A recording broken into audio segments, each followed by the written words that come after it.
Now let's actually make sure the audio works this time. Even though last time I checked and it didn't work. This time it shows the mic working. So I mean, I hope it works and it just doesn't suddenly turn out that it wasn't working the entire time. Because that is annoying.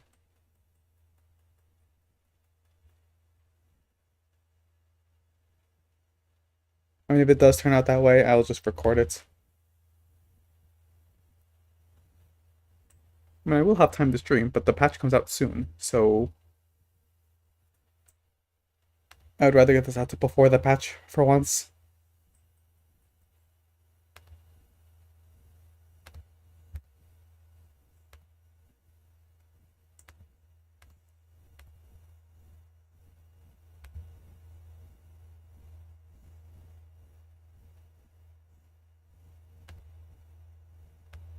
But yeah, okay, so today I'm going to be going through the PBE changes. I've already done this, but my audio was not working the entire time, so I pretty much have to do it again. Uh, yeah, so this is a normal PBE rundown. Go through all the changes and talk about what they actually mean and their meta impact in the upcoming patch. Uh, this patch will go live on Wednesday, and I hopefully this video comes out before Wednesday rather than after. That way, like, it's a prediction and it's not like it doesn't come out after the patch. It's just a little awkward. So another thing is I'm not normally interested in making this into a video because there is already like a lot of like people kind of like larger content creators doing the same thing. However, I do feel that with the absence of patch rundowns, with Morth's retirement from that kind of content, there is going to be a bit of a void. And I do think that the people like a lot, I've seen some people attempt to do patch rundowns. However, I'm not very confident in them. So, I mean, I was normally going to do this anyway, but I kind of have some interest in stepping up and doing like I mean, I guess just putting more effort into the patch runs down themselves, because I feel like I'm one of the best people qualified to do this, because I actually provide consistent value. So, yeah, hopefully we can see some differences between not just reading what the changes are, but like actually making predictions and analysis. Yeah, and hopefully that becomes apparent. So yeah, well, I'm gonna start off with the changes, and then I'm gonna talk about any new comps that will arrive. I mean, because I've already recorded this, this is already pre-reacted. I already know that there are like a lot of meta shifts. Uh, I have some predictions for the overall meta, but then some comp specific stuff I'll do at the end. Yeah, I'm gonna go through all the changes first, and then I'm gonna go do comp stuff.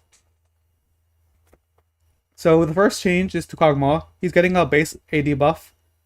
This is a pretty impactful change. It's those who were paying attention. Kog'Maw has previously received an AD buff of 5 in the last patch, so this is another 3.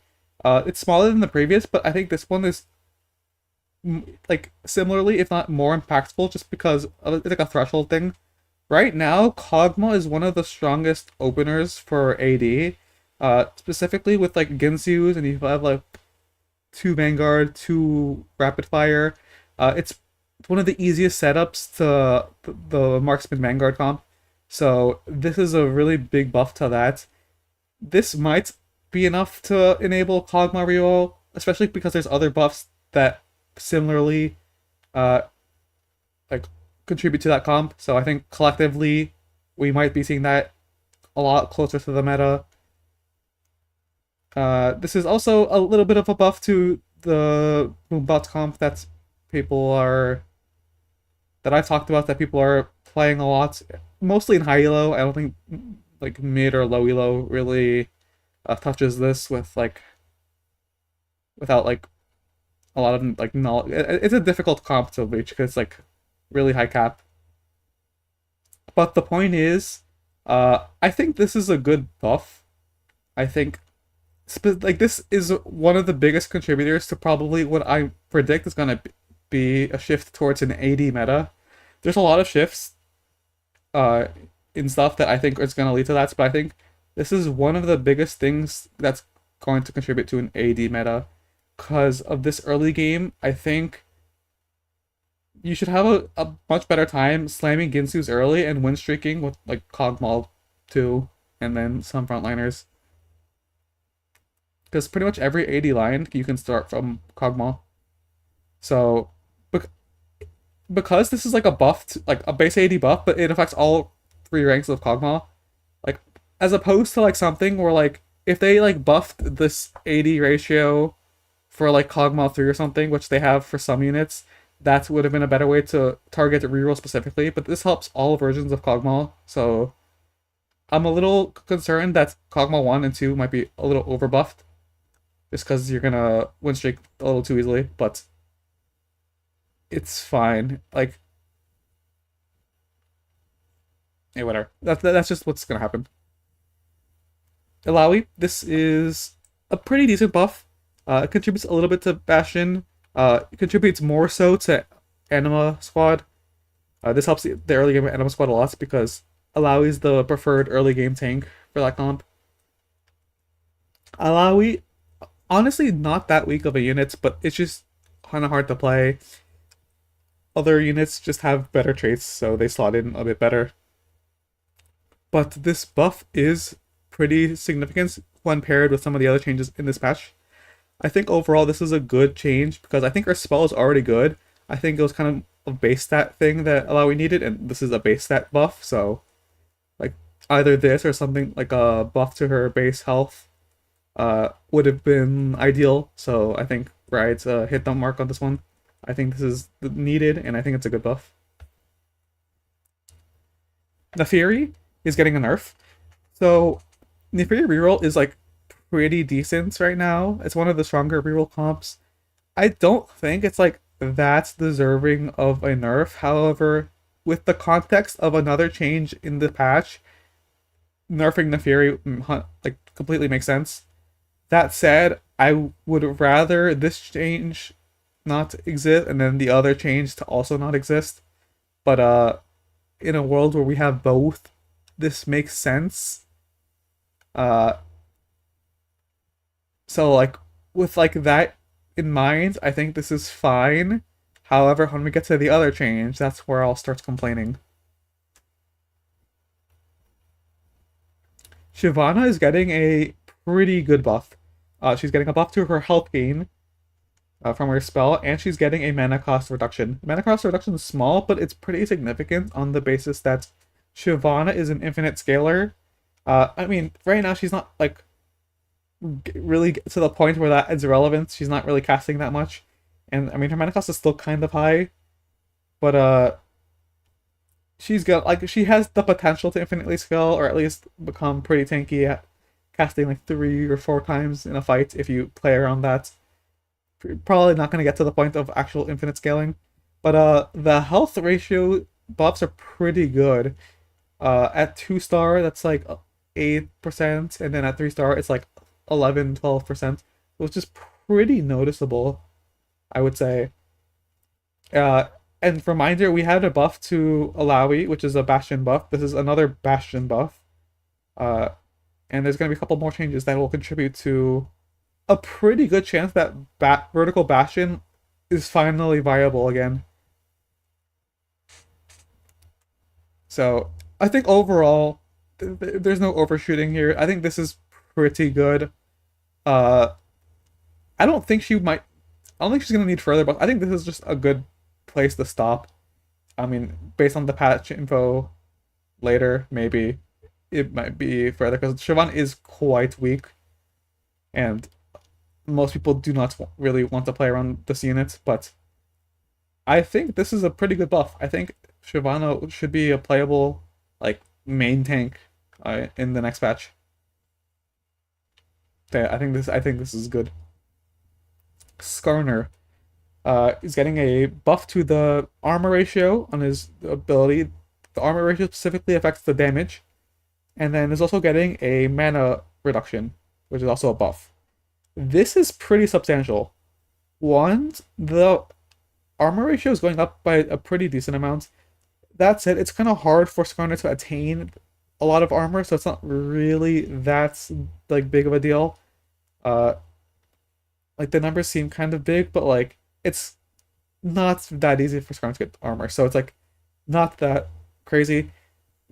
Another thing I will bring up is that Skarner is a boom bot, so more damage equals more damage. So like it is multiplicative, so like the number is actually higher than it seems. Skarner's kind of thing is that like he's like pretty tanky, but he kills the enemy front line pretty fast, like himself because of Boombot. So he's a pretty like significant damage threat when you play around Skarner. I mean, not that people play around Cog that much, but that's how he works in that comp. And with the other Kog'Maw buff, that's another nudge into the direction of that comp being viable. So I think more realistically, this buff is more important to Kog'Maw reroll being viable than the actual Kog'Maw buff. The other thing is the mana buff is actually pretty significant. Uh, Going from 80 to 70. It's a shield spell, so it's like not that crazy because he's gonna be mana locked for the shield duration. But like we're like percentage wise, like he's gonna be casting like more often by like a noticeable amount. I think like Skarn is already a pretty decent early game unit, so even if this doesn't lead to Kog'Maw reroll being viable, this for sure like leads to Marksman Aphelios being incredibly strong because of this early game. Because you don't keep the Skarner or the Kog'Maw on your board, you can very easily slam items onto these two and not have to worry about wasting removers. And you just have a free 10 streak probably. If like if you 2-star Kog'Maw and you have like 2 Vanguard, 2 Rapid Fire, you could very easily 10 streak. Like if you have a good like item start, you have a Ginsu's, like I am worried that this opener is gonna be a bit too strong. But yeah, I honestly there is an overbuff somewhere. It's probably the mana change. I think this might be the overbuff because Skarner, I don't think he was weak before. He just was kind of difficult to fit onto boards. So they had to do something, but I mean, I think this opener is going to be very strong. And the other thing is that the other AD comps can play around this opener as well, because you're going to play around MF a little bit with Jhin as an item holder. And that's another AD comp that gets benefited by Skarner being stronger. So we'll have to see. I'm not going to say this is a bad change yet. I'm just saying it could be a big swing that has a larger meta impact than some of the other changes. TF getting nerfed, it makes sense. I don't think he needs to be nerfed this like this. Okay, so this is like a about a six like a 10% nerf. I don't think this is that necessary. I think he needs to be nerfed, but not by this much, on the basis of how the meta plays around him.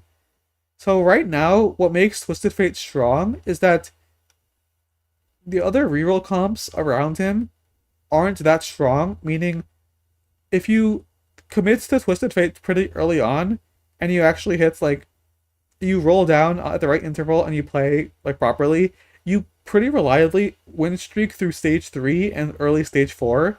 And that health buffer is the reason why this comp does a lot. It's not that the comp is like that strong, it's that you can uh save a lot of health really easily and then slowly bleed out into like a third. So on the basis that a lot of early game competition is going to be buffed, Twisted Fate being nerfed, I think might be too big of a blow, and it might be pretty difficult to play Twisted Fate. I do think like he was on the stronger side, but we are going to see some other like competition reroll comps taking up like the potential win streak options. So it might be hard to actually like perfectly streak through a stage 3 like you would normally would, like apart like without any changes. So with a nerf on top of that, this might be a bit of a bigger hit to Twisted Fate than people might think about. Also, I'm not really sure if what the original number was, but like, because Twisted Fate got like a bit like a mini rework where they nerfed this ratio and they buffed his spell. I don't know if this ratio is like what his spell was.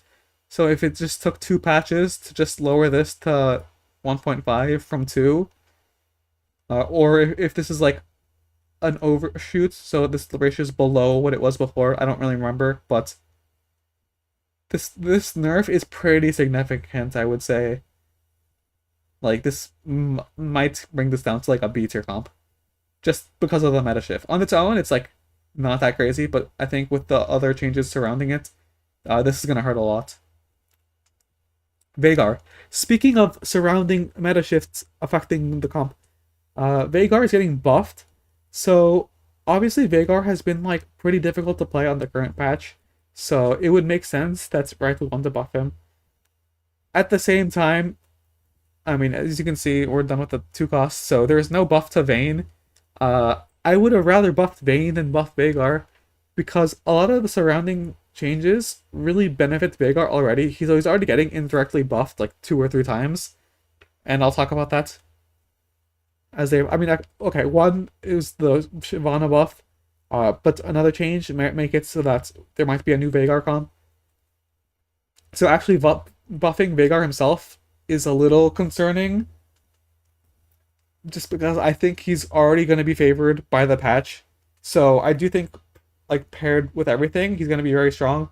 This buff isn't that crazy. It's like a 5% buff around at 2-star, and at 3-star it's like about like 5% as well.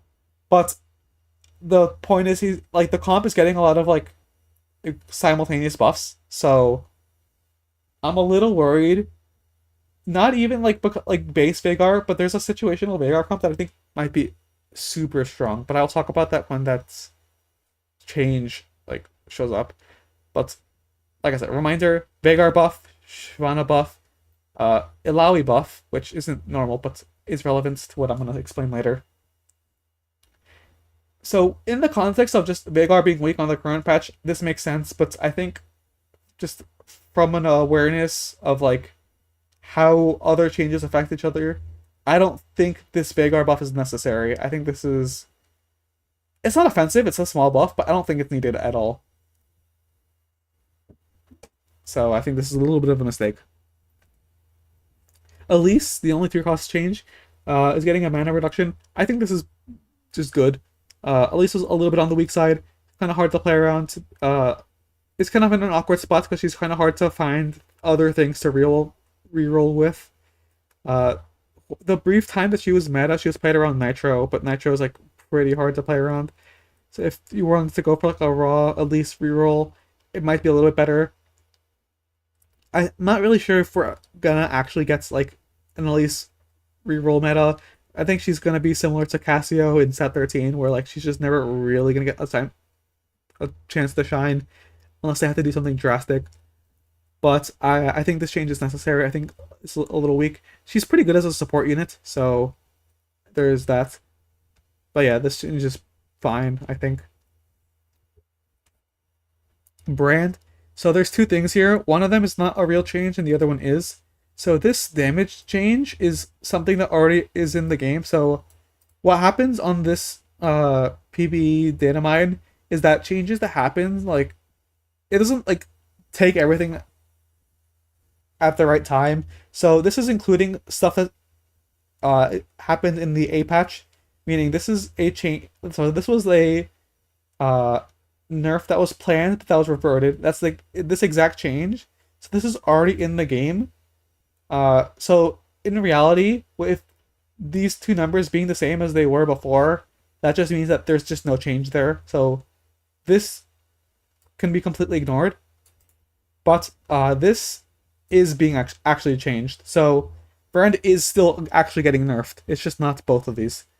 His starting mana is being lowered. It's 1 auto if you have a Shojin, and if you don't, it's a 1.5 autos. This hurts his early burst. I think it's kind of fair. I think the meta shifting is gonna hurt him anyway, but I think it's fine to nerf Brand in this manner.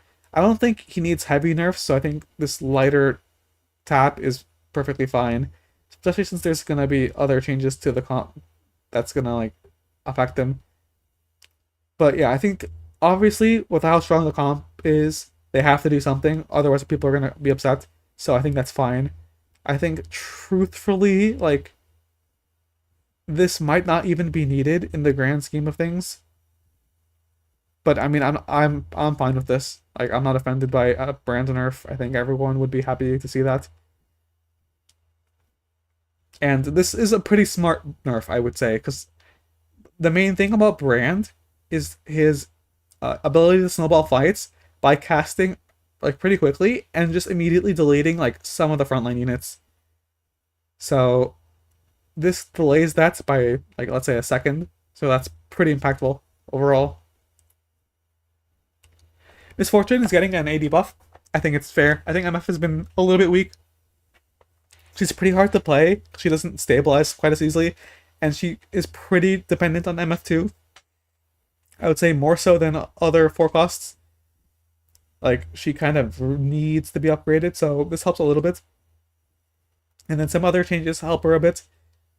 I'm glad we didn't like overshoot and go for like a 580 buff. I think because MF was strong on a patch, and then they made no changes, and then she suddenly became one of the worst forecasts. So I'm glad they didn't overswing here. I think this nerf is, I mean, this buff is reasonable. I think it's fair. Uh, yeah, I think she should be more stable.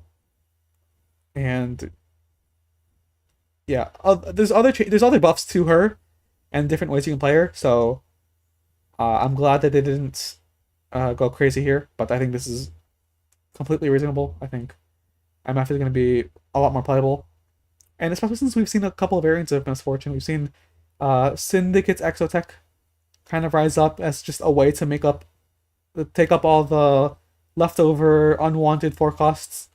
And maybe I'm not sure if we're gonna actually see that be played now that MF is like probably gonna be more playable on her own. Uh, and then so will Zeri, as we'll see soon. But that is another option that exists that people might play. Nico nerf. Her mana cost is going up by 5. It's a pretty small nerf. It's kind of justified just on the basis of what Street Demon is doing right now in the meta. I think Nico herself isn't that strong. She's kind of carried by her traits and just like the innate value because she has double support trait. So she's just always going to be valuable regardless of how strong the unit is. And then I think looking at the actual unit itself, I don't think Nico's actually that strong. But she's just going to be played just because of like her identity as a Street Demon strategist. Shares a trait with another unit. Both of them being support traits, she's just always going to be played regardless of how good her actual like ability is. That said, this is a small nerf, so it's not that crazy. I think people like this is perfectly fine, and I don't think she deserves bigger nerfs. I don't think she was that crazy to begin with. Vex, I'm pretty sure these changes just already are in the game. This is an 8-patch change that already exists, like both of these. So I'm pretty sure there's just no change to Vex, which I think is good. I don't think Vex needs to be nerfed or buffed. I think Vex is perfectly fine right now. Honestly, no. I think she's fine the way she is. I was gonna say she might need buffs, but I think the way Vex is gonna be played is gonna be a little bit different. But I don't think she needs buffs. I think Vex is perfectly fine. Zeri. So this is a buff that was planned for last patch, but it was pulled because people were complaining about Hollowbow Zeri. And even though they made the right assessment that it was Hollowbow that was broken, they still pulled this change because people complained. Uh, but I think, given the current state of the patch, I mean, I agreed with them before, but other people complained, so that's why they pulled it. But obviously, Zeri's pretty weak right now, so she probably could have used this buff. So they're putting the buff now. It's the same one as before. I think this is a pretty okay buff. So what this does specifically is it is a buff that targets mostly her Ginsu synergy over like other stuff. I kind of would have rather seen like an AD ratio buff or something, because that kind of makes other items a bit better. Whereas this attack speed ratio buff kind of makes her more dependent on Ginsu's slash rapid fire. I mean, rapid fire like being relevant is not bad. However, I just would like to see other itemization be viable. It's kind of hard to play Zeri as a flex unit. You kind of just have to commit to Ginsu's into Zeri slash whatever. Like if you play from a different AD item opener, it's kind of hard to put into Zeri if you don't have Ginsu's. But the reason why this favors attack speed changes more so than everything else is because it helps her. Like the more attack speed you have, like your ratio, the faster you stack into, so the faster you get to max attack speed. So this is something that favors that playstyle a lot more. There's another change that also contributes to that exact pattern. So we probably will see a comeback for Zeri. I think this is perfectly fine. I think if there's going to be other changes I want to complain about, I'll complain about those. But I think this change is correct. I think this is good, or at least the idea that Zeri's getting buffed. Maybe not the specific buff, cause I'm not really too fond of like chaining certain units to certain items, but it is what it is. I think people like. I don't think at the end of the day people are going to complain about having to build Ginsu's. I think people just like Ginsu's. So Ginsu Zeri is back. Kabuko, this is a buff to Kabuko 3-star, and that's it. Which is fine. I think since the rework, I think Kabuko 3-star was like bad. Like for a 3-star 5 cost, so they're making it like not bad. The shield duration, yeah. I mean, if it was only 4 seconds, that was like a little. That seems a little disastrous. So yeah, this should buff Kabuko 3-star. I think that's fine. Obviously, not gonna have like meta implications because you can't reliably play around Kabuko 3-star. But yeah, I mean, makes sense. Renekton, he's getting a like mini rework. So the way his actual spell is being changed is they're actually making it have an AP ratio. So for the actual like casting parts, the AOE, the part that like wounds, so that's getting reworked so that it's scaling more with AP and not with AD. So as a result, Renekton's AP ratio is like not pathetic. Because I think before this he was probably the worst AP scaling unit in the game, and now he's like not terrible. I mean, still not an AP. Like you still like should build AD on him, not AP, but like at least AP isn't useless. So yeah, we're seeing a shift in these ratios. Overall, I think the number is just up. Yeah, it's up by a decent margin. So I mean, it's just a buff, but like that's like the idea is like a shift. Then the other thing, they buffed the health gain, specifically for 2-star. Uh, I mean, it makes sense. Renekton has been he fell from grace a lot because he was probably with the strongest 2-star 5 cost, and then they nerfed him, and he was pretty like mediocre. Right now, he's kind of just a trait bot, so this should make him like a strong unit again. And then on top of this, he's also getting buffed at 80 ratio to the double and the triple attacks. So this is after the first cast, after the second cast. And he's getting a mana buff, so he should get to his maximum strength a lot sooner. So this will overall make him more threatening in a fight. I think all of these changes at the same time might be a pretty big swing. Uh, I mean, it is contributing a lot of damage. However, he has to scale through a fight, so.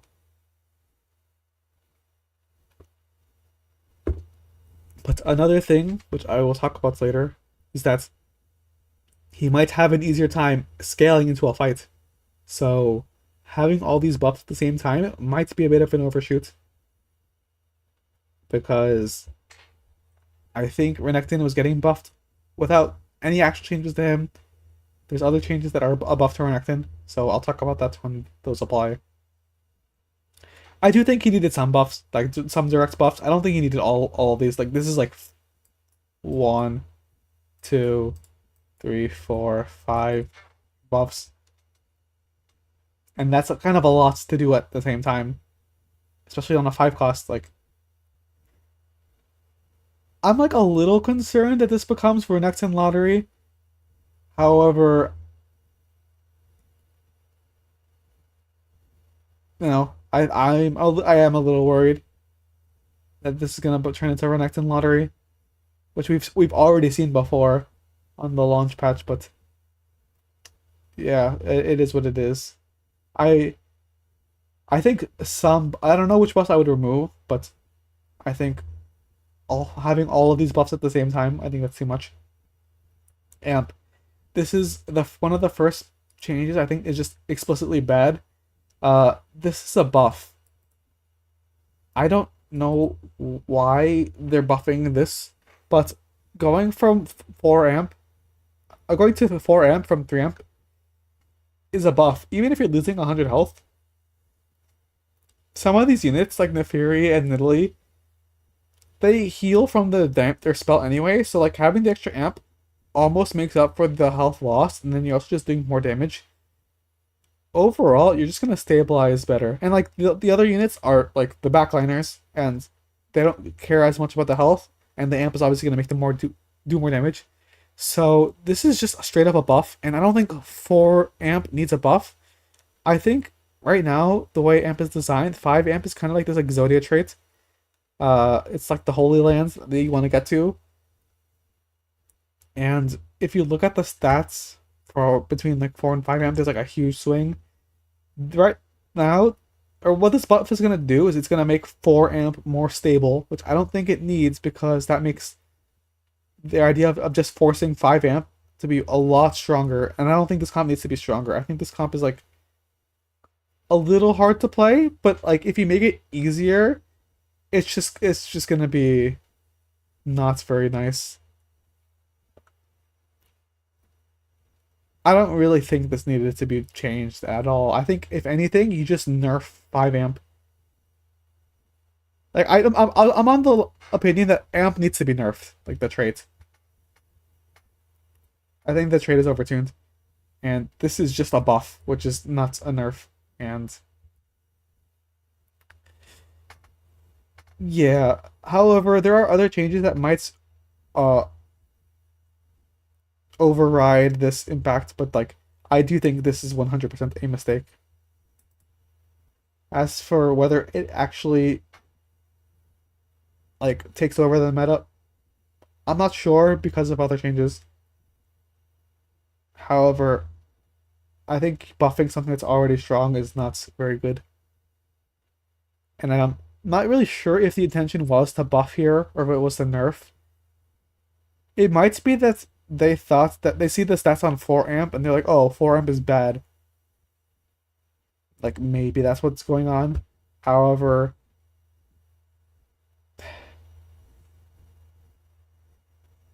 I mean, in my personal experience, I don't think that's the case. However, like I understand that like not hitting 5 amp is pretty bad, and they want to do something about that. So I don't know if they're actually like their goal was to buff here. However, I think the goal should not be to buff here, but I don't actually know if that's what they wanted. So the point is, I think I don't like this. I don't like this change. Well, as for whether it was supposed to be something or not, I don't know. But this is bad, in my opinion. Animal Squad is getting buffed at 7. I think this is fine. It's a small buff, but it helps the board stabilize a little bit. I think this board is like okay early. It's not as strong as it was like on the earlier patches, but it definitely falls off really easily when, and this is the point we want to stabilize. So you need some kind of buff to that. Even if you buff the units, like the trade itself is like a bit underwhelming. So yeah, I think this is just good. Uh, yeah, I think this is correct, and this is a comp that needs it. No complaints here. Bastion. So this is what I've been referencing through a lot of the other changes. So 6 Bastion is getting buffed. Not by a huge amount, but it is a notable amount. So for those of you who played throughout the PBE before the set got like the official launch, uh, Six Bastion was a huge like problem. It was the strongest trait by far. This number was originally 80, and then they nerfed it to 70. So with this being 75 now, we're not getting it to the full maximum potential of Bastion, where it was kind of just overwhelming every lobby. Like you just can't kill the front line. But this is a middle ground. So I do want to highlight that this is a buff to Six Bastion, and I do think this is going to be enough to bring Six Bastion into relevancy. It's not going to be the same as it was, so it's not going to be that overwhelming. However, this kind of change is kind of a big blow to some of the meta comps. I think if we see Six Bastion played more, that's an indirect nerf to comps like Brand, who are all burst. So if you know the Brand matchups, you know that he has a bad matchup into Bruiser because he can't really deal with a lot of them like very quickly.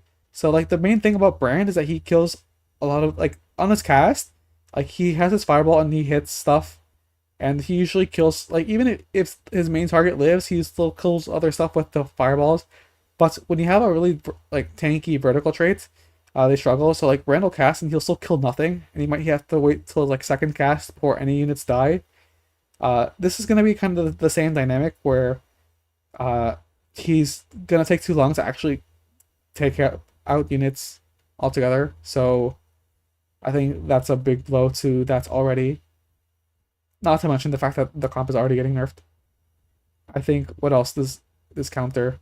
Uh, there aren't that many burst counts. I mean, this would hurt Ziggs for like the same reason, but like they're played together, so it doesn't really matter.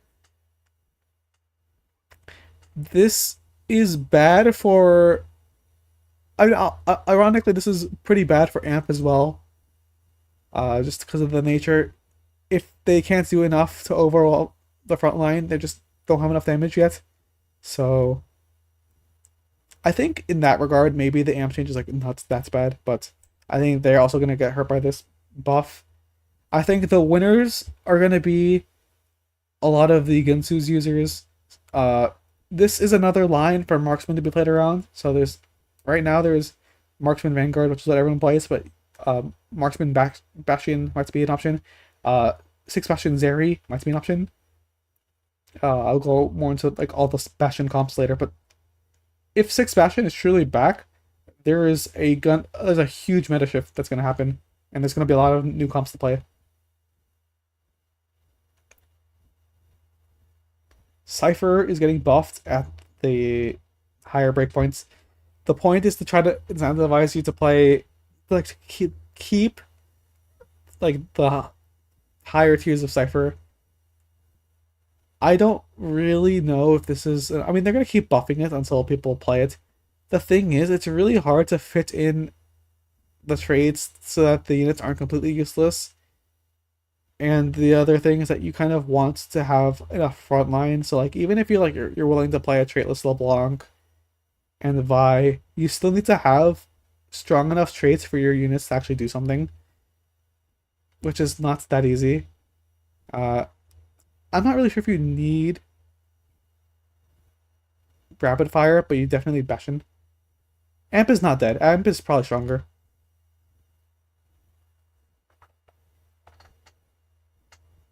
At least if you play vertical Amp. If you play for Annie's Samira, I don't think. Uh, I think Net Fury is going to be a little bit weaker, but it's not that bad.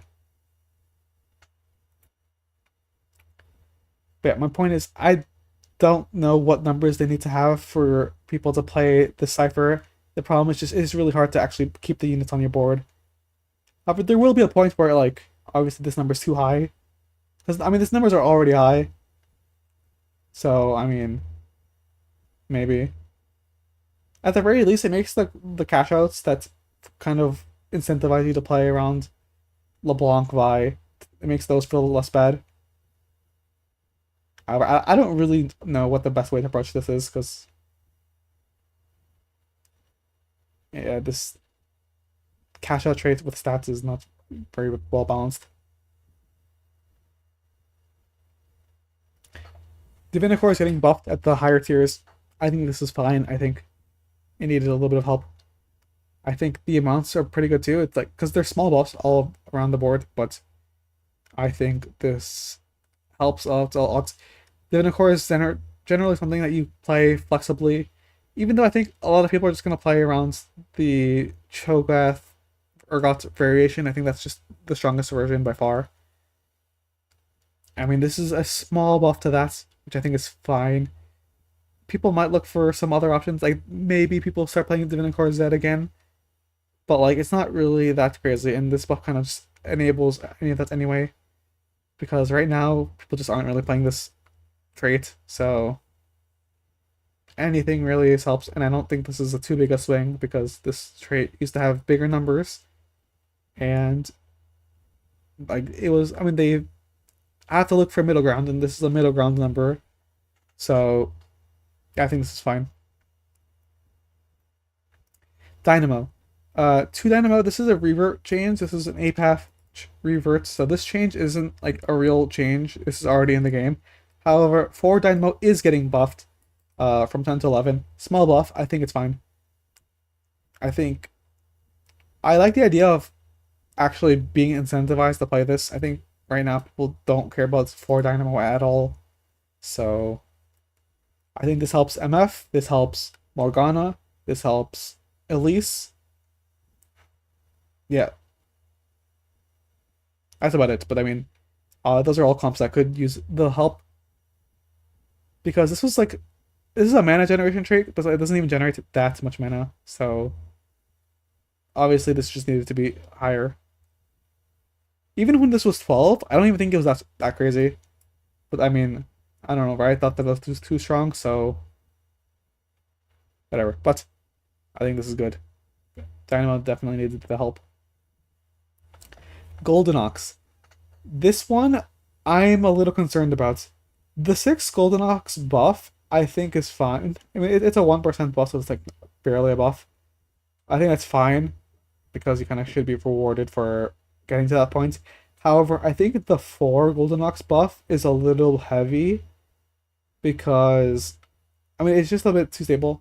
So the way Golden Ox works is that it's not you're not really gonna be seeing this number that much anyway because you're not gonna really be rolling on 4 Golden Ox. You're either gonna be rolling for Graves or you're gonna be rolling once you have 6 Golden Ox. So either way, this number is just gonna this is like kind of just a flat number, like a flat 2% buff. But if there's a world where you become stable enough at 4 Golden Ox, that's where this becomes a problem. I don't really know if that's going to be the case, but if it does, then this is a huge mistake. However, we'd have to see a world where, like,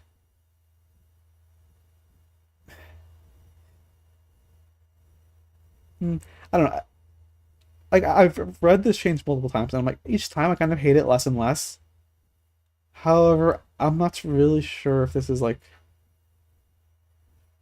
I don't know how to feel about this because Golden Ox is like a really underexplored trait. It's a very high elo skewed trait, I think. It's a skill check trait.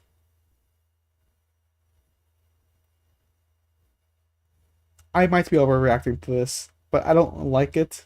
I don't like the buffs. Or it I think honestly it might be fine.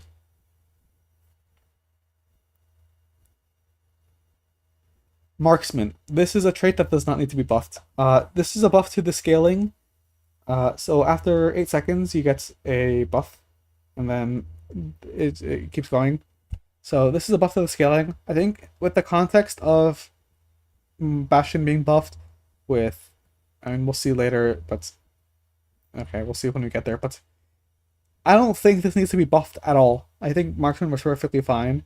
I think considering that the current meta strategy for Marksman is to play 4 Marksman instead of playing like a 6 Bastion, 6 Vanguard, 6 Bruiser, like instead of playing one of those front lines, like people are committed to 4 Marksman, I think that's a sign that the trait is not weak. Uh, that said, when you also have those vertical tank traits being buffed and this being buffed, I don't really think it makes sense. I think this is not very good because we already have a lot of indirect buffs to marksman anyway. So with all of those things put together, we will probably should see a really big shift towards AD, specifically marksman, but maybe a little bit of Zarya, a little bit of MF. Though they weren't buffed too heavily, so it's probably going to be more marksman dominated. But we're seeing a lot of the AP comps being nerfed and the AD comps being buffed, and the frontline situation is going to make it very difficult to play. So I'm a little concerned. And I think even though this doesn't really impact anything, like I don't actually think this is a big deal, but I think the idea of buffing this trait at all was just misguided. I don't really see why that like Riot would have thought to do that in the first place.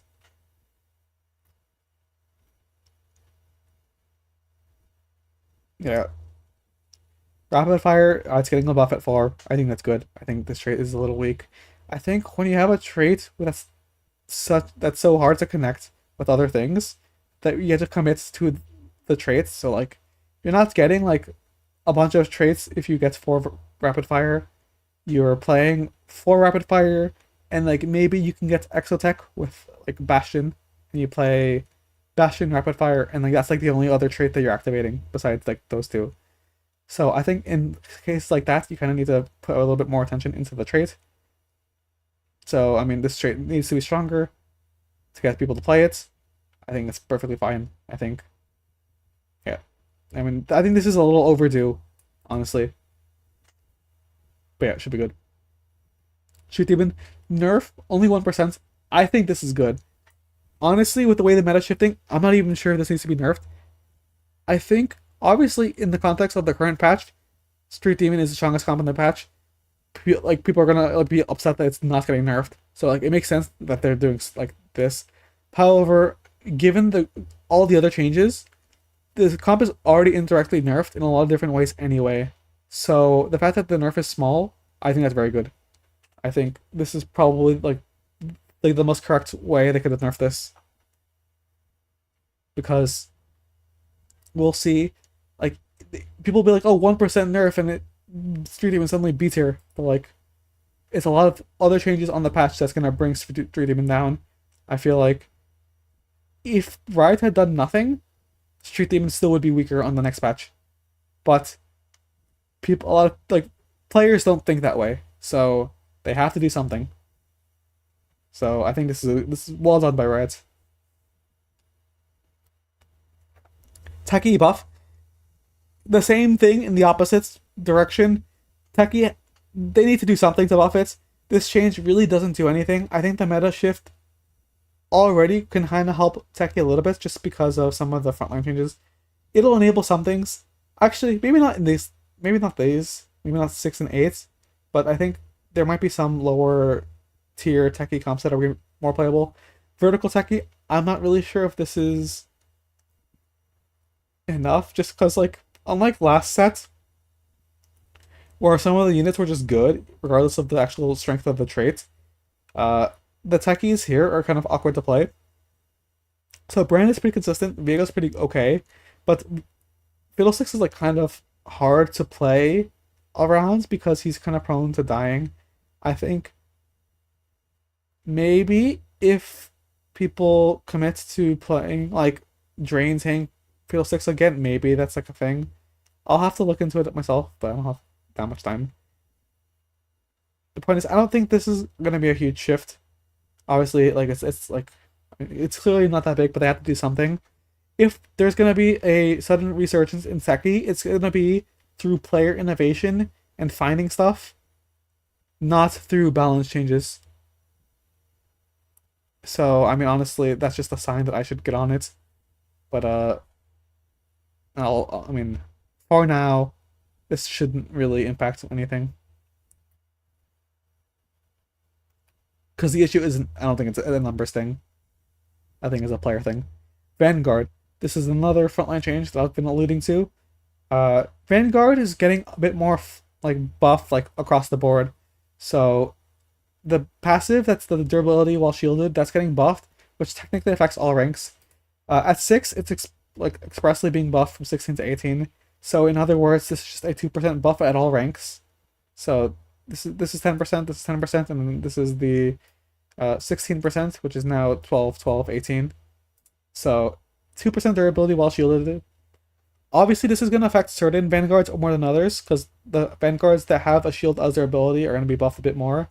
So Vi, Skarner, Braum, J4, those. Whereas the other ones, like, they only benefit from the traits, but it's like it's something. I think this helps out. So it's like in the context of like Vanguard, where Leona's the main thing, doesn't do that much. But you have like Cogmaw slash like any kind of Vanguard reroll comp, those are gonna be buffed. So I guess TF is gonna have like is gonna be buffed. Cogmaw, Morgana, uh, I don't know, something that I mean Slayer is gonna be buffed. It's a small buff, but it helps out, especially in the early game. Because if we get into a world where the vertical tank traits are stronger in the early game, we're gonna see a meta where everyone's gonna play the vertical tank traits just throughout the whole game, which is a big hit to comps like Street Dream and Brand, or I mean just any brand comp, and like any burst-oriented comp. And then when we see the vertical comps, that's when we see stuff like Rengar and Zed, those come back as well. So, I mean, in terms of patch health, I think that's fine. Because right now, we aren't gonna see those. They're a little hard to play. So I think when you have a Vanguard buff, you have Bastion buff, kind of resets the cycle. So I think at the very least the Vanguard buff. I think this is good. I think this is needed because I think of the vertical tank traits, this is probably the weakest. Especially considering that Vanguards don't have a 5 cost, whereas the other two do. Because Bruisers have Kabuko and Bastions have Renekton. So, yeah, this is pretty good. The next few changes are some emblem changes. To the emblem effects of these 4. So, of these 4, I think the Slayer one is probably the least relevant. All of them are being buffed pretty drastically, and some of them are actually gonna have like pretty big meta impacts. I'll start off with Slayer because I'm pretty sure this one's like the least significant. One, the buff amount is the smallest, so this is from 25 to 33.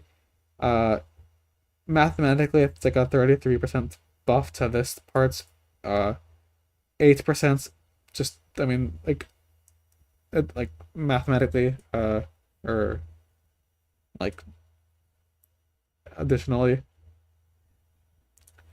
The thing is, Slayer Emblem is like a really awkward emblem to use because there are very few holders of this that actually like care. All the units that you'd want to play with the Slayer emblem are like already Slayers. The only other ones really are like Renekton and Garen, and this doesn't really change anything about that. There are other possible holders, but like you're not really playing Slayer around those. So like you can play Slayer, Graves or Rengar or Samira, but like, and this is like a buff to that, but you're not really looking to actually play that. At least not like with Vertical Slayer. So overall, this is kind of like a nothing change. Overall, it's a good buff to the item though, because this makes it feel a little less bad to get Slayer Emblem when you can't play around it. And then obviously when you can play around it, when you're already committed, it's like it doesn't really change anything, but it's I guess a better. It's a buff. Makes the item feel a little less bad. Because the other thing that this buff was like pretty like not noticeable, so this is gonna be a little bit more noticeable, which I think is needed. These other changes are a lot more impactful. The Marksman emblem change. So we've already been seeing a lot of buffs to Marksman already, and now its emblem is getting buffed by 50%. It's going from 2 to 3. So at 2, we've already began to see that this emblem is actually pretty good, and now it's going to be 3, which is a lot. There's a lot of good holders for it, and there's a lot of different ways to play around the Marksman emblem. and I will show that later. But this is a pretty significant buff, especially with the context that marksman comps are just already getting buffed across the board. So, like I said, a buff to their emblem is going to be pretty impactful. Like there should definitely be a big meta impact with that change as well. Dynamo emblem, uh, a little less impactful meta wise, just on the basis that Dynamo isn't gonna have as big of a hold as something like Marksman is. However, this emblem buff is also going up by 50%, and there's a lot of interactions with Dynamo emblem that like this might be a threshold kind of thing, or now it might be playable. I already have some Dynamo emblem comps designed around abusing the interaction, so this buff might be the enabler for that.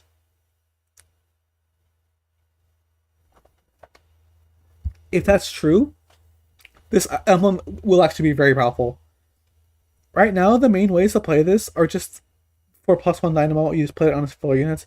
But on a unit that can actually abuse the damage amp ability, something like Yumi or Vex, who can abuse blue buff to generate mana faster than like another type of units would.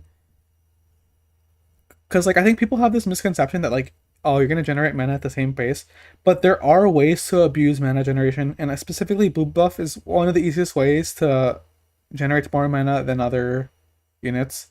So, in their respective comps, Vex you just play Vexotech, uh, and then there's a Yumi comp which I have listed somewhere. I'll probably show it later, but like that's is gonna probably gonna be pretty playable if this is like enough of a meta swing, which it might be.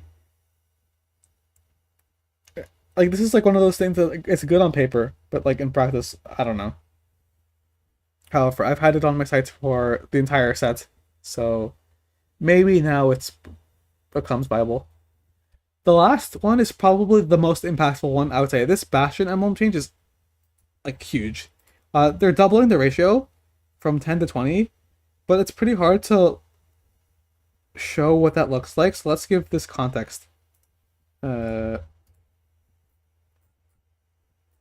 let's take a unit like a Vagar. His base armor and MR are 20. So Bastion emblem. Let's do this.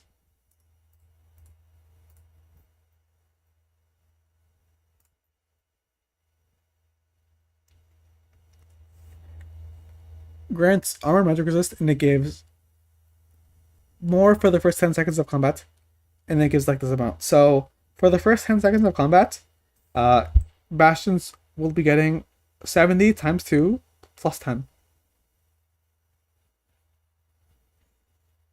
Well, actually, this is 75 because this is getting buffed to 75. So it's 160. Plus the 20 that Vega already has. That means for the first 10 seconds of combat, Vagar is gonna have 180 armor and magic resist. 180 armor and magic resist times 20%. That's 36%, and then it's for both armor and magic resist, so it's times 2, so that's 72%, like 72 AP.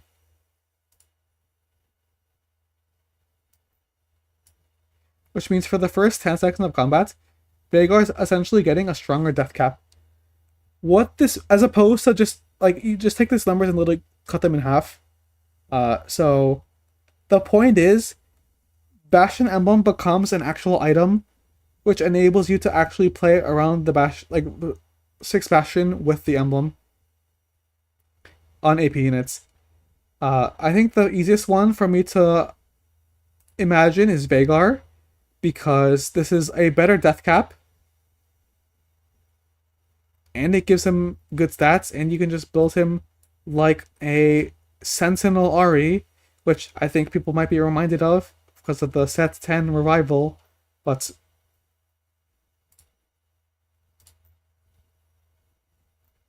yeah, I don't even know if we play.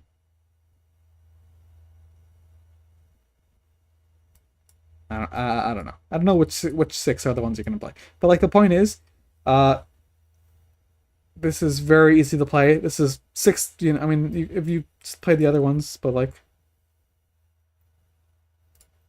the point is, you can play six Bastion plus something, and it'll be very strong. And I don't think Baker is the only option.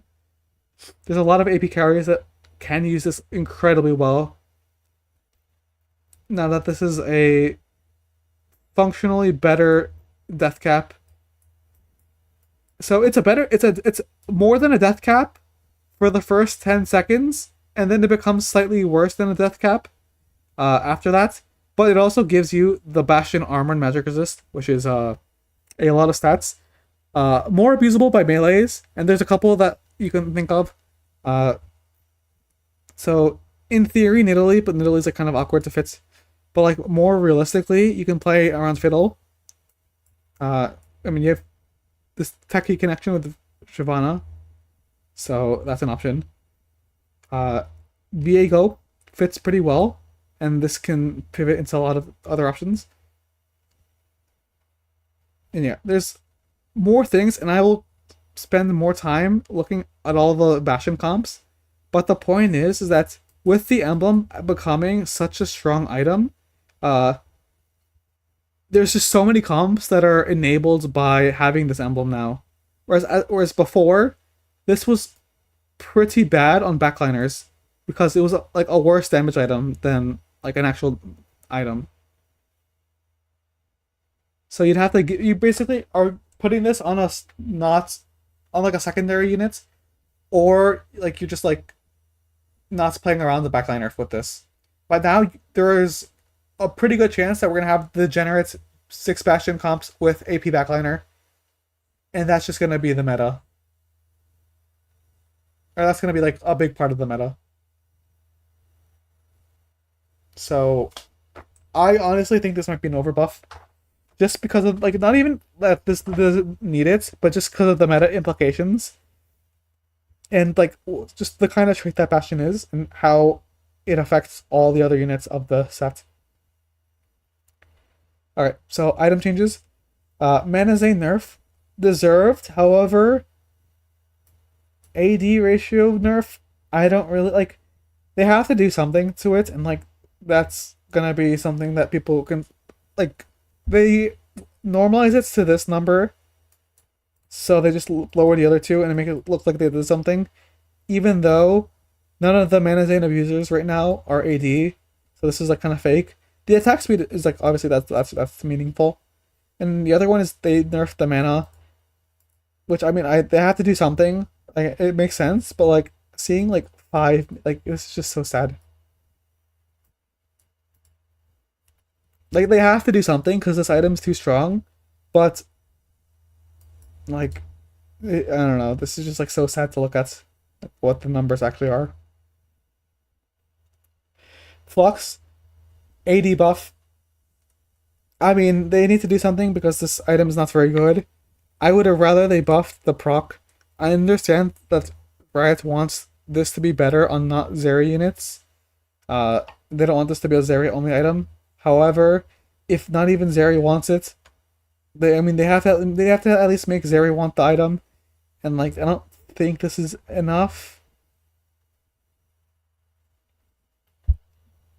because it's like not even that much better than like a Giant Slayer.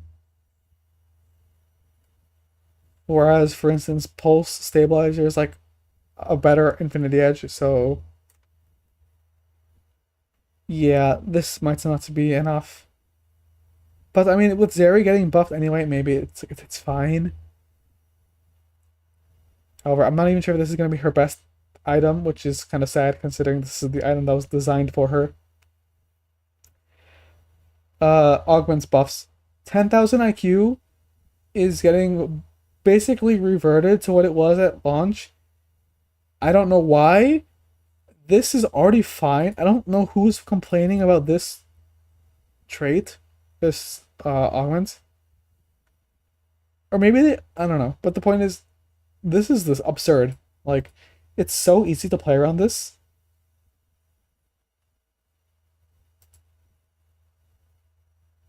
And like, this is absurd. Like this augment is disgusting. I don't know why this is happening. But yeah, that's an awful change. Bronze for life, getting buffed. I think that's fine because it's kind of hard to play around. I don't even think gold bronze for life is bad. I think prismatic definitely needed a buff because it's like kind of hard to play. Uh, because they're not gonna give the damage imp back, the durability back, because that was kind of oppressive. And I do have bronze for life comps listed, so they do exist. However, it's just like not necessarily worth it. There aren't that many ways to play it, and it's like there aren't like flexible enough comps that can use as well, and the ones that do already have damage imp. I think the problem is that there's already a lot of sources of damage imp, so it becomes a little awkward. However, I mean this is definitely deserved. At least this one. This one I don't know if it's needed, but I mean I'm not against it, so it's fine. Bulky Buddy's nerf. I think this is reasonable. I think this augment is very strong. Climb the ladder nerf. Also deserved. This augment is very strong.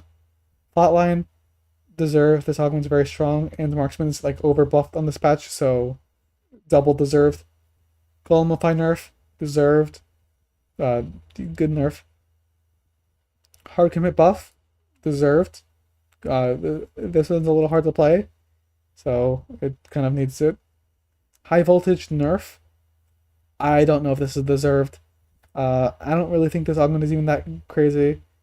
Uh, I was kind of more on the line of it being buffed, but like if nothing happened, it was fine.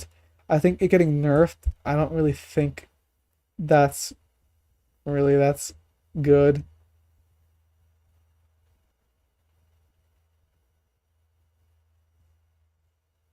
Cause there are abuse cases, but they're like really hard to use. Unlike last sets where like you could play around Academy, uh, Ionic Spark.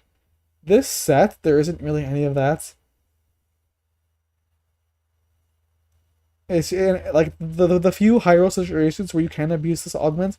It's just like really hard to get to. So like I think you should be rewarded for those. I don't think people were complaining about this. I think in high elo people don't even take this augment. So yeah, I don't really think that needs to be nerfed at all. No scout, no pivot buff. I think that's good.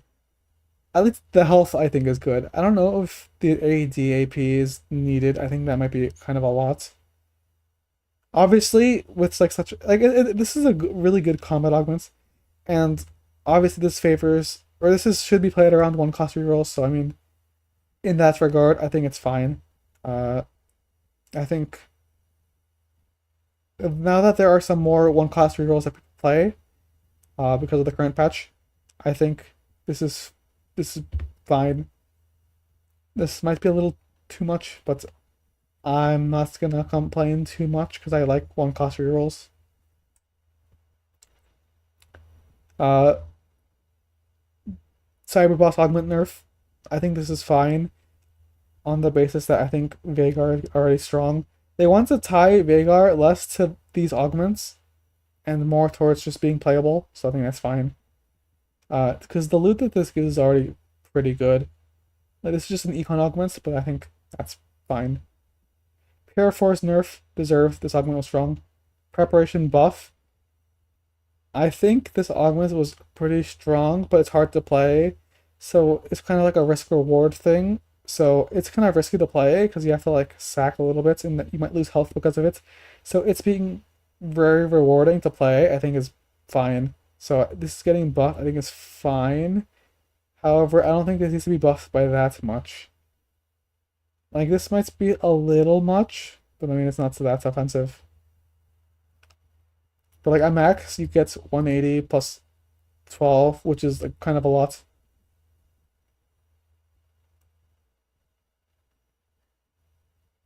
However, like I said, it is like a risk reward thing. So I mean, it's I'm not gonna complain about it. Shopping spree nerf. I don't really know why this is getting nerfed. Like it's good, but like it's not like that's great. I mean, I guess maybe because I think it got pointed out that this is better than level up with certain like certain portals. So people are like, oh, I can't that can't be possible. But I don't think Shopee Studio is like that's crazy. And like it also like doesn't scale super crazily. And it doesn't snowball that good early. It's more like you're sacking until you're level 8 and then you use all your rerolls. But I mean, I'm not offended by this nerf, but I don't really think it's needed. Spirit Link does need to be nerfed, and I think this nerf is good. I think this is deserved. So yeah, that's all the changes of the patch. Generally good. There's a couple changes that I think are not very good. However, I could be wrong, or I mean, I could be right, but I mean, obviously, I'm not expecting Riot to do a perfect job. Overall, I'm kind of happy with the patch. However, I think some swings are a little too big. I think one of the biggest things is that the indirect changes to other comps aren't read very well. So I think there's going to be a lot of like there's going to be a lot of meta shifting that's is kind of hard to account for, I think, on a first glance.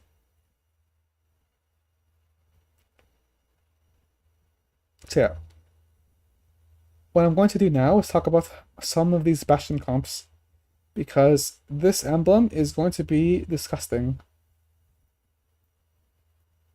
So, in the context of backliners, we have Veigar, which you can reroll, but we also have any AP backliner really, if you can fit in some stuff. Vex is a pretty good one to fit because you can play around Executioner. You can just play the backline Executioners. This is what Vexo Tech originally started as, anyway. And I mean, you can just play this. And now that you can actually put this on a unit, even if you don't commit it to the main carry, like even if you don't put it on the Vex, you could just put it on the Varus, who also uses this well. And then this is a comp. Then obviously you play like the better Bastions, but like in the reroll comps, you play the reroll units, and then in the level 8 comps, you play the level 8 units. But yeah, this is an option. Works out pretty well. You can play around Vertical Cyber Boss. And you can emblem this guy, this Kabuko guy. And this is really strong.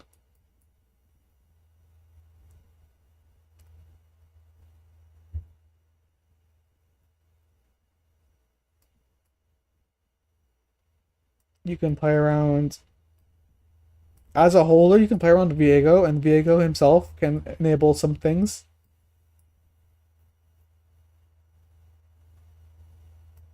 So one easy connection. Let me just put these over here for some clarity. I think it's like this. But you can play like marksman of some kind. You can play like this core.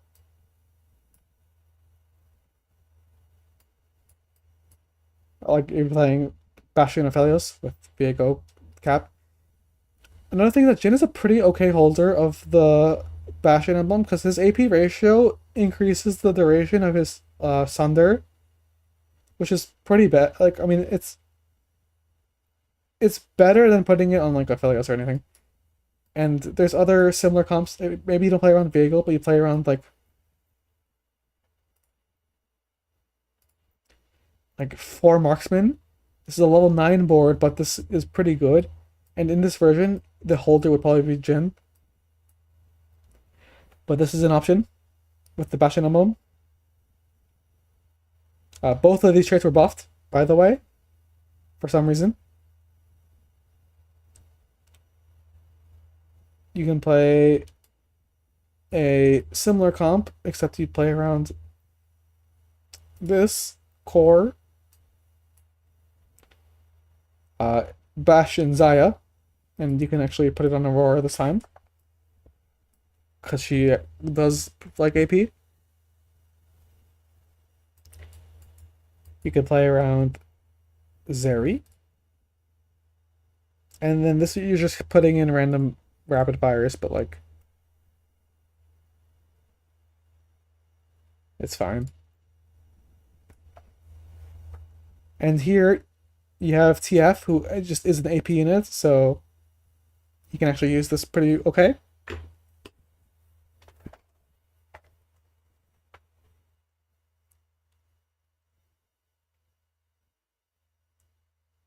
Okay, and the rule with rapid fire in terms of like Ginsu's is like for every tier of uh rapid fire from like the beginning, you reduce the Ginsu's by one. So at 6 rapid fire, you don't want any Ginsu's. At 4 rapid fire, you want 1 Ginsu's. And at 2 rapid fire, you double Ginsu's is fine. So if you have 2 rapid fire, your build kind of looks like this. If you go up to 4, you want to take out one of them.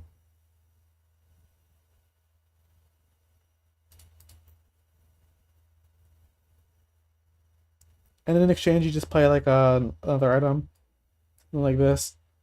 There might be tech with like this. I think Titans might be an option for Bastion Zeri. The reason for that, the comp naturally stalls, and she uses both AD and AP pretty okay, because AP increases her echo duration, which is a scaling component. So, because this is a scaling comp by nature anyway, like the 6 Bastion version, it becomes pretty good. In another world where you play like the 6 rapid fire version of like this kind of comp, play like rapid fire Renekton, and you play like this. Uh, I'm not really sure about Titans, but like the build looks something like this. I don't know. I mean, maybe Titans is still good, but I'm not really sure.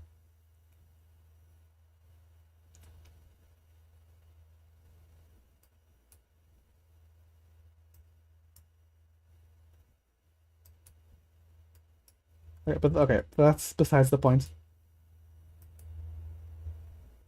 But yeah, we have the rise of rap 6 Bastion Zeri again. Other Bastion holders, you can probably play like Brand, Forteki.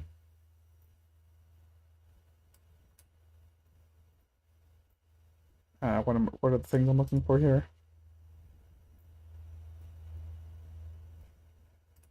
+1 Seki. I don't know what the +1 Seki would be. It's probably like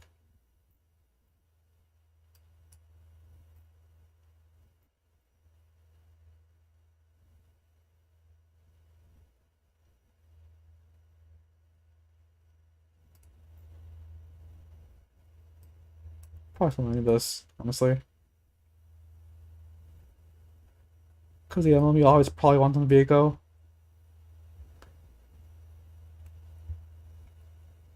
Or something like this. Another comp, which I actually have posted, is just to play around reroll Fiddlesticks with the emblem. Fiddlesticks is actually a pretty good holder of the Bastion emblem. Now that the Bastion emblem is like an actual item. Uh, you just like play around this thing, and you just play normal Fiddlesticks. So like that.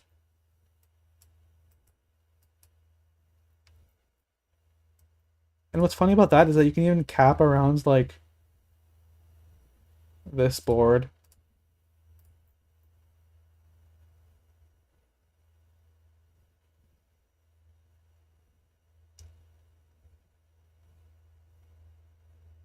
Anyways, so like even if you don't play around like the Fiddlestick, like maybe you play around Vex, but like there's different versions of this board where you play like either Fiddlesticks as a straight bot for Urgot, or you just play like this. It's all the same traits. but you have the reroll option and you have the not reroll option. Maybe there's you reroll various fiddlesticks. That might be a thing. Only in this version of the comp,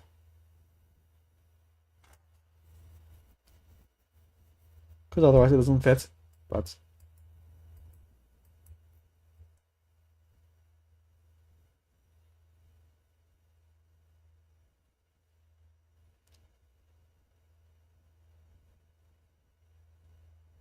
there is this thing, this combo.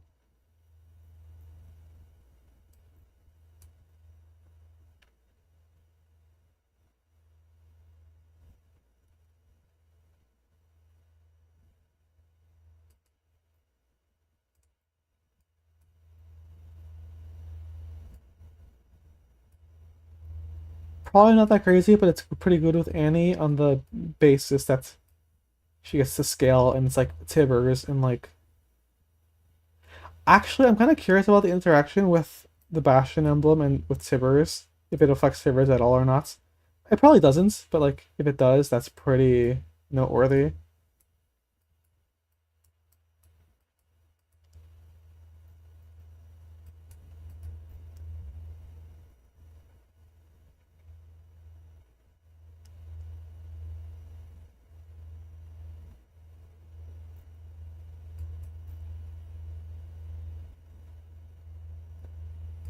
That could maybe be Dynamo comp here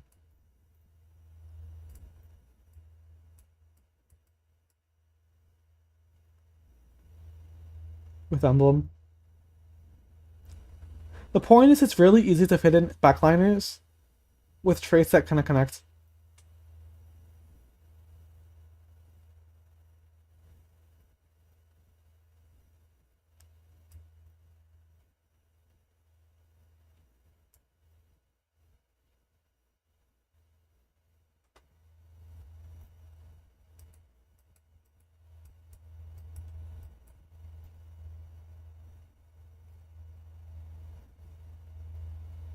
And there's a lot of would-be holders.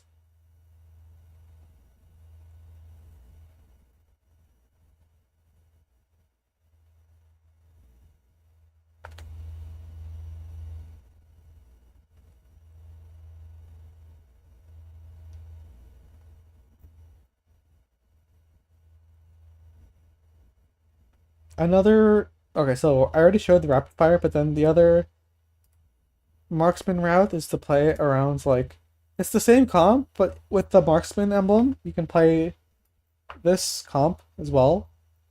Then you have to play an actual sixth bastion. So this is also a thing. It's another version of the same comp, just with a different emblem.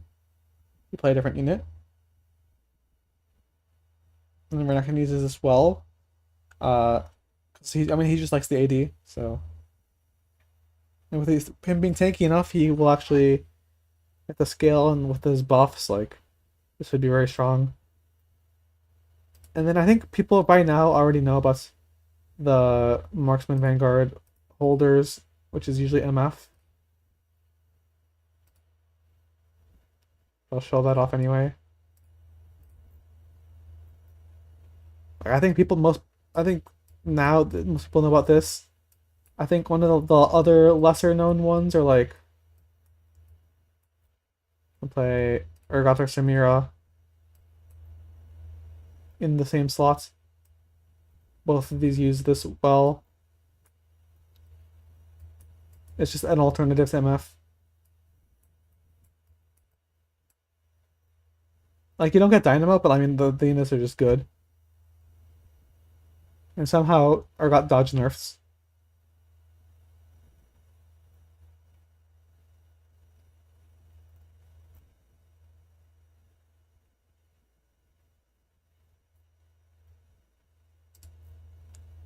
The last comp I'm probably gonna show off is Yumi, uh, just playing around Dynamo and Strategist.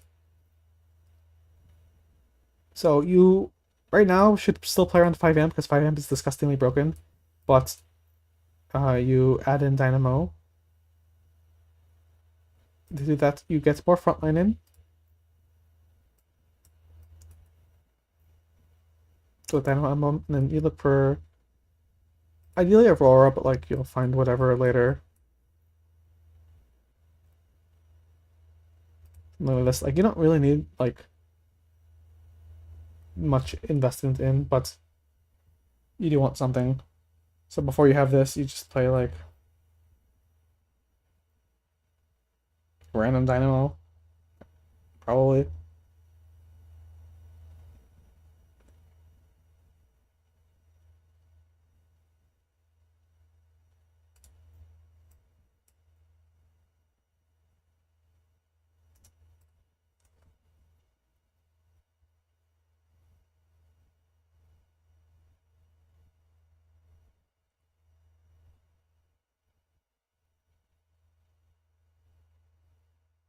But once you have the Aurora, I don't think you really care that much about this because with 5 amp, you're already getting more mana regen than you're ever gonna need, and you kind of just want more frontline to stall. So I think the board you want to end up on is like this. I'm in position better, but like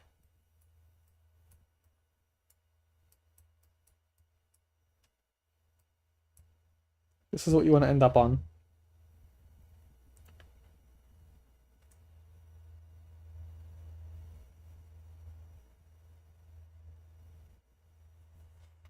And the point is you have so many forms of scaling that you just yeah, like she's gonna be casting like twice a second.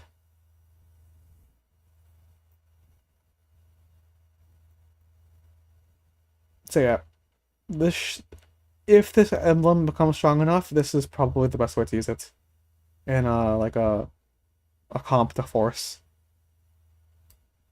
Honestly, it's probably like this.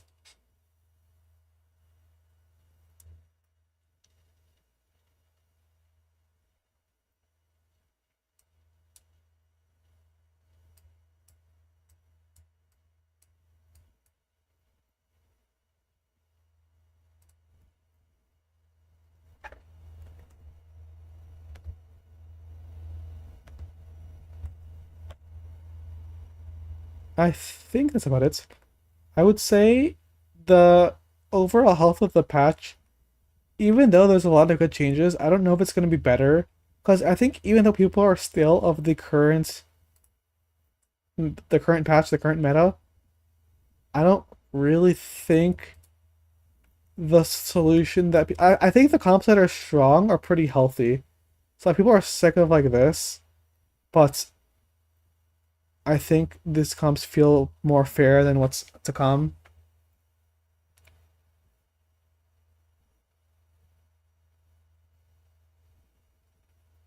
Yeah.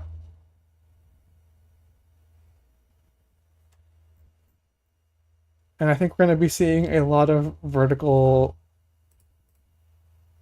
tank traits. Bastion, Bruiser, Vanguard. And because of that favors scaling.